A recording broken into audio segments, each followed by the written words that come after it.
letting go. The art of peaceful aging. Why peaceful aging begins with letting go. There comes a time in life when peace becomes more precious than anything else. Not money, not status, not a closet full of shoes we never wear. Just peace. And here's the quiet truth. Peace doesn't come when we grip harder. It comes when we let go. Now don't worry. This isn't one of those videos telling you to sell everything, move to the mountains, and live off green tea. Letting go isn't about giving up the joys of life. It's about gently releasing what weighs us down. Because whether we admit it or not, we all carry something. Regret, control, old wounds. A junk drawer filled with mystery keys and expired coupons we swore we'd use someday. But what if we didn't need to carry all that anymore? What if the greatest gift we could give ourselves right now is simply the freedom to let go? This video is not a lecture. It's a gentle walk together through the art of letting go so we can age not with fear, but with grace.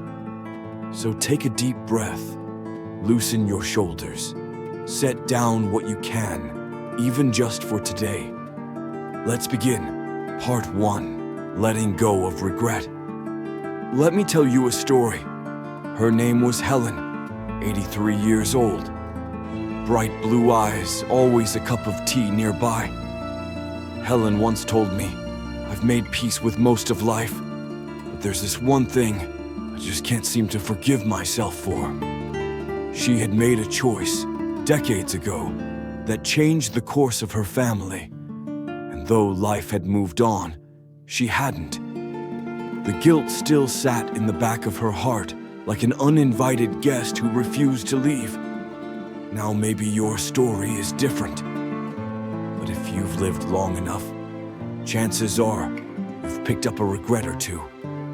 Something you said, something you didn't say, a decision you'd make differently if only you knew then what you know now. That's the thing about regret. It doesn't always shout. Sometimes it just quietly follows you around, like a shadow. But here's the truth most of us were never taught. Regret is not proof that you're broken. It's proof that you care. It means your heart is still open. And that is a beautiful thing. But caring doesn't mean punishing yourself forever. Because at some point, holding on to regret becomes heavier than the mistake itself. So how do we let it go? For Helen, it started with a letter. Not one she mailed, just one she wrote. To her younger self, she wrote everything she wished someone had told her back then. She forgave the woman she was, and in doing so, she gave herself permission to breathe again. You can try that too. Take a quiet moment. Write a letter to the version of you that made the mistake. Be kind, be honest, be gentle. Then when you're ready, fold it, put it away, or burn it under a full moon if that's your style. Whatever helps you let it go, because you don't have to carry regret into the next season of life. You've earned the right to walk lighter. And remember, you're not the worst thing you've ever done. You are the love, the laughter, the lessons, and the courage it took to keep going. That is who you are. So, what's one thing you can forgive yourself for today? Part 2, letting go of control. Let's talk about control. Ah, yes, good old control. We've spent most of our lives holding the reins, haven't we? We raised kids, paid bills, managed homes, ran businesses, sometimes all at once. We knew where the ketchup was, what time the doctor's appointment was, and how to fix the Wi-Fi before the grandkids even asked. But here's the thing. At some point, life starts handing those reins to someone else. The kids have their own lives. Our bodies do strange things without asking permission. And the future, well, let's just say it's not as cooperative as it used to be. That, right there, is where fear sneaks in. Because when we start to lose control, we panic. We try to hold on even tighter. But what happens when we grip too tight? We tire ourselves out. We lose sleep. We push people away. We trade peace for pressure. So what if, just for a moment, we unclenched? What if we stopped trying to control how our adult children live their lives? Stopped worrying about every little ache and pain? Stopped planning every single what if until we're too exhausted to enjoy the what is? You see, the beauty of aging isn't in controlling more. It's in needing less fixing, less proving, less chasing. Instead, we get to become the calm in the storm, the tree that bends with the wind but never breaks. We become the steady presence in a world that moves too fast. There's a kind of quiet wisdom that comes with letting go. You start to notice things. The way morning light pours through the window, the sound of birds gossiping in the trees, the feel of warm soil in your hands as you water your plants. Those are things control can't give you. Only presence can. So here's a gentle invitation. Let the world spin on its own today. Let the kids make their choices, even the questionable ones. Let your body rest, even if the to-do list is still sitting on the kitchen counter. Because you don't have to steer everything anymore. You've done enough. More than enough. Now, you get to just be. Part 3. Letting go of clutter, both physical and emotional. There's something deeply satisfying about clearing out a drawer.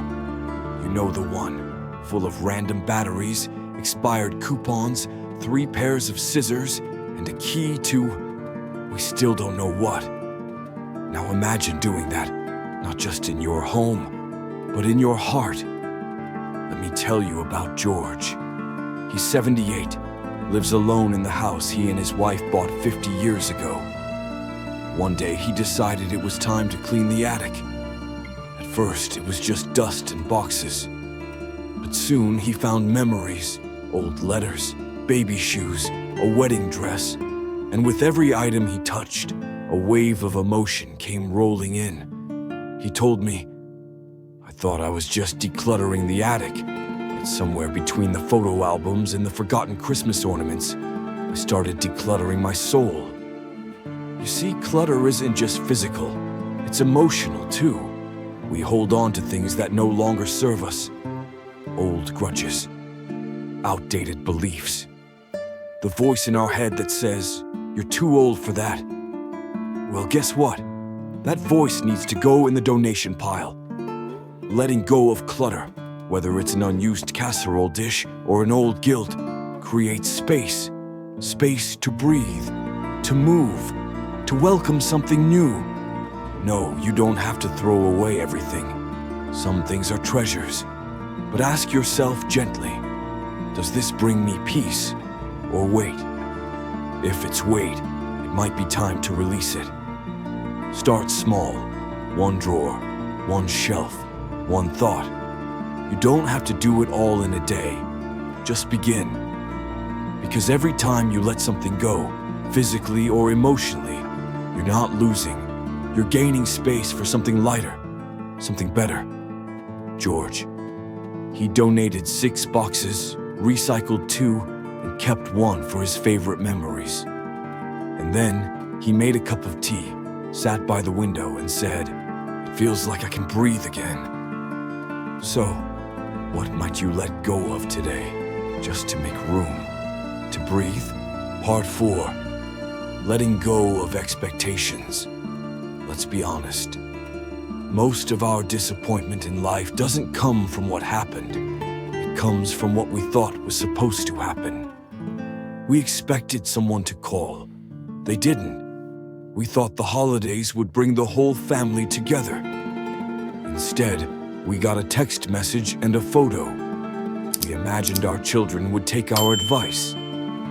They smiled politely and did the opposite. Sound familiar? Here's the hard truth, said with love. Expectations are just pre-planned disappointments, especially when we keep them locked inside, never spoken, but deeply felt. Now, this doesn't mean we stop caring. It means we shift the way we love. You see, expectations say, if you really cared, you would do this for me. But love says, I care for you, even if you don't always do what I hoped. It's not weakness, that's wisdom. It's knowing that adult children are exactly that, adults, with their own lives, choices, and sometimes their own mistakes to make. Just like we once did. When we let go of how we think things should be, we create space to appreciate what is. The messy, imperfect, beautifully human connections right in front of us. That son who never calls, he may still love you deeply. That daughter who didn't raise her kids the way you raised her. She's doing her best in a very different world. And you're still here, still loving, still showing up. It's powerful. So what if today we let go of the list of how people should behave and instead opened our hearts to how they actually are? No demands, no silent rules, just love, clear, soft, and unconditional, like a warm hug with no strings attached. Because when you stop expecting others to be something they're not, you finally free your heart to love them just as they are. And maybe, just maybe, they'll feel that freedom too. Part 5. Letting go doesn't mean giving up. Letting go. It's a phrase we sometimes misunderstand. We think it means giving up on dreams, giving up on joy, giving up on life itself. But that's not true. Letting go isn't about surrendering to emptiness.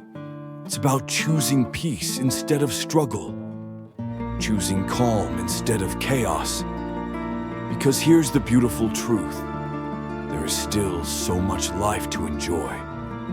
Art that moves your soul, music that makes your heart dance, friendships that fill your days with laughter, and yes, even new adventures waiting just around the corner. Maybe it's time to pick up that paintbrush, or join a dance class, or simply say yes to a new friend's invitation. Because joy isn't only for the young, it's for anyone willing to open their heart.